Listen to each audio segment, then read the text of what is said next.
Greek mythology and video games. Name a more iconic duo. From God of War to Hades, some of the best games are based on the drama of the Olympian gods. And it seems that Ubisoft Quebec wanted to do more with these gods when they completed Assassin's Creed Odyssey and moved on to Immortals Fenyx Rising, where the Olympians take center stage. You play as a Greek warrior named Phoenix, who can be male or female, as they find themselves stranded on the Golden Isle of the Gods. Gods whose essences have been stolen by Typhon, an evil titan who is banished to Tartarus. In order to stop his reign of terror, Phoenix must rescue Aphrodite, Athena, Ares, and Hephaestus to use their powers and defeat Typhon once and for all. While the story takes a backseat to serve the gameplay, what I found amusing was the banter between the two narrators, Prometheus and Zeus. Prometheus being the main narrator, while Zeus interrupts to complain about how long the story is, or to talk about his many misdeeds. They're a fun bunch to listen to, and they're the stars of the show here. Other than that, the story is about as simple as they come. Phoenix finds the gods in a trapped state, they have to do quests to return the gods to their original form, and then the gods join Phoenix to stop Typhon. It's not a complex story by any means, but it does its job. What I found rather strange though are the cutscenes. They're clearly going for a silly cartoon style, but they're held back by poor facial animations and awkward pauses between dialogue that don't feel intentional in the slightest. Awkwardly enough, this rooster has more personality than the rest of the humanoid cast members. Do not be sorry. Be better. While it is a bummer that they didn't fully commit to the silliness of the story, I didn't care about it much while I was playing the game itself. Now, I jumped between 3 platforms while playing Immortals, those being PC, PlayStation 5, and Nintendo Switch in that order. And thanks to Ubisoft Connect, I was able to transfer my save files between all platforms seamlessly. I'll cover each version of the game later, but this cross-save feature went off without a hitch, and I hope to see more games implement this feature in the coming years. Gameplay-wise, Immortals takes quite a bit of inspiration from The Legend of Zelda Breath of the Wild, in that you can climb up any surface and glide to your destination. Even the plot is similar, where you're trying to get the help of 4 allies to defeat a tyrannical foe. Only this time, you have to do the story missions in order and can't just go to the final boss at the very beginning. Thankfully, the game does not feel limited as a result of this structure, because once you finish the intro and get to the Hall of the Gods, the Golden Isle becomes yours to explore, save for the final region in which you'll have to rescue the Olympians before you enter. What I really liked about Breath of the Wild was that it was easy to know where you were at all times, even without a compass, and that was thanks both in part to its colorful art style and its intentional geographical design, where you could look at something as minuscule as a tree and think, oh, I would like to go to there. And if you ever did get lost, you could find a high peak and see most of the land. The same can be said for the Golden Isle in Immortals, where you can find points of interest without even looking at the map screen. However, if you want to know what lies ahead of you, you can go into first-person mode and reveal some of the landmarks. It admittedly takes some of the mystery out of the exploring, but it's an option that I still used frequently.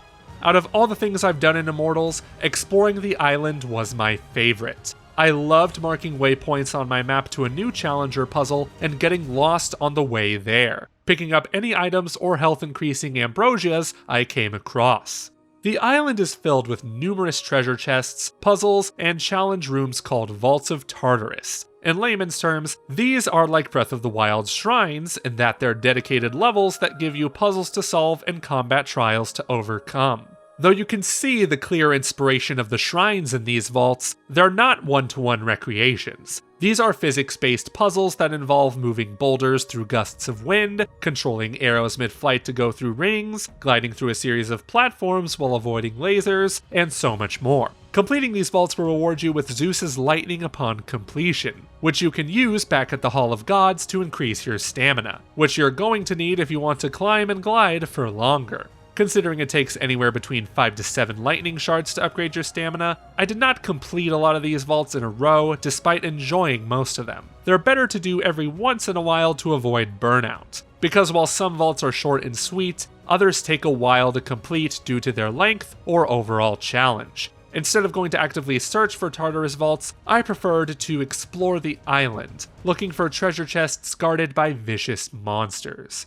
Combat in Immortals is similar to Ubisoft Quebec's last game, Assassin's Creed Odyssey, where the right triggers and shoulder buttons are used to attack, the left trigger equips the bow, and holding the left shoulder button unleashes some powerful special moves.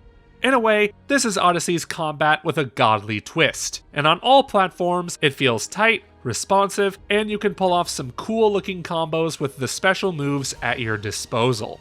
Fenyx has a sword and axe equipped, with the sword dealing light damage and the axe dealing heavy damage. The axe will also increase an enemy's stun meter, and once that fills up, they're open for some hardcore beatings. You can also increase their stun meter by throwing rocks or shooting arrows at them. You can get quite creative with the powers you have, and killing enemies will reward you with materials to upgrade your weapons. The inventory in Immortals is unique, because not one armor set or sword is necessarily better than the other. They just have different perks. For example, there is a sword that deals higher damage while Fenyx is in the air, while another sword can deal higher damage at the end of a combo attack. Then there is armor that increases your stamina, armor that raises your chances to pick up more materials, and so on. There is gear for every type of encounter, but I wasn't inclined to keep swapping gear before going into battle. I just wanted to equip myself with armor and weapons I thought were most useful for every kind of fight, and I had no desire to keep opening menus every 5 or 10 minutes. That said, if you like a certain set of armor but don't like how it looks, that can be changed in the visual customization section, where you're able to equip some gear and make it look like another set of gear. I highly commend this feature, and I hope to see more RPGs utilize this from now on. And because this game used to be called Gods and Monsters, we can expect to fight a lot of those monsters, can't we? Typhon's monsters come in many shapes and sizes, from cyclopses, griffins, and 3-headed dogs. When you get into the god vaults, however, those are when you encounter the big threats, like Medusa and Ozamine. These battles can be tough if you're not prepared, which is why you'll have to equip some potions that will refill your health, stamina, and give you added buffs in defense and offense. Even if you don't have the highest level of health or stamina, the amount of potions you craft and equip could still save your life. You'll craft potions by gathering ingredients throughout the game world, which is an additional incentive to put some quests on hold and explore the Golden Isle.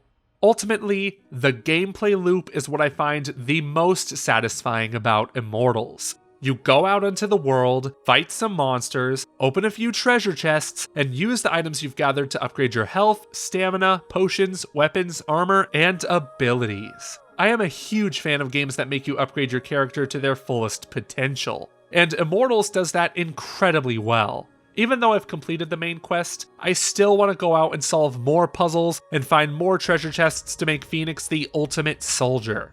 Because of this, I do enjoy the myth challenges in the open world more so than the Tartarus vaults, as they reward you with more than just Zeus's lightning.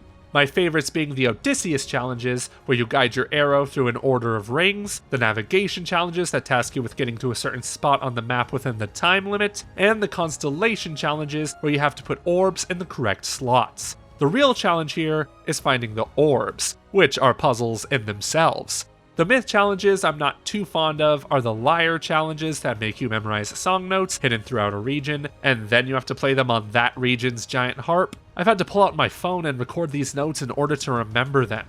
Yeah, they're not fun. Then there are the fresco challenges, which are literally sliding puzzles with 4 panels each. Because you're just moving around and sliding each panel into the correct place, this makes them awfully repetitive and void of any fun.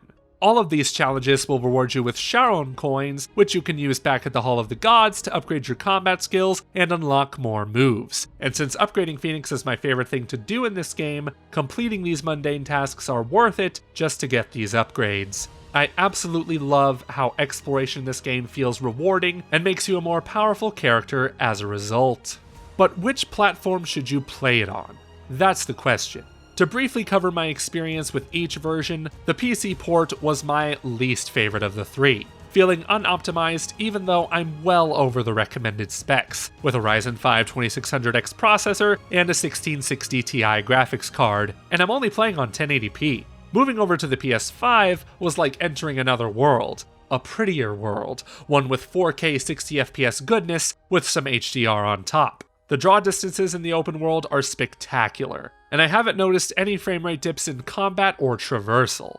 And though the game isn't graphically intensive by any means, the cel-shaded visuals of the colorful environments are so gorgeous that even running around the aisle aimlessly is a feast for the eyes. So it's only natural that my first thought when booting up the Switch port was, oh, that's a lot of fog. Obviously, this version out of all the versions was going to look the least impressive, but what disappoints me about the Switch port is the frame rate, which dips noticeably even when not much is going on. I do hope Ubisoft releases a patch to help improve the performance on Switch, but it's still a viable port. The frame rate dips don't hinder the experience that much, if at all, so in the end, I was still playing the same game as I was on PS5 and PC. And the best part is that there is gyro aiming. You'll have to go into the control settings to turn it on, as it isn't set to default, and thankfully, it works well. Oddly, the PS5 seemed to lack this option. In general, the DualSense controller isn't utilized as well as it could have been in Immortals, with only slight vibrations being felt in the triggers when you use your weapons and are climbing. So it looks like that's one thing the Switch port has over the PS5 port, that being gyro aiming. Of course, the benefit of playing on the Switch is handheld mode, which doesn't look or run any better or worse than it does in docked mode. Even though I prefer playing this game on PS5, I will definitely play it on the Switch whenever my wife is using the TV or when I'm traveling. So in short, the Switch version of Immortals has its shortcomings, but you're still getting the same game that's on the other platforms on the same day it releases, which is a rare thing to come by these days. In conclusion, Immortals Fenyx Rising is an ambitious yet flawed experience. The story isn't that interesting, and some of the puzzles aren't very fun, but the gameplay loop is what keeps me coming back for more. The simple act of finding treasure chests is enough for me to want to complete all the challenges and battle every creature that stands in my way. It takes the right amount of influence from Breath of the Wild's exploration, while also feeling like its own unique experience. Though I beat the main quest already, I still have so much more to explore and many more upgrades to unlock.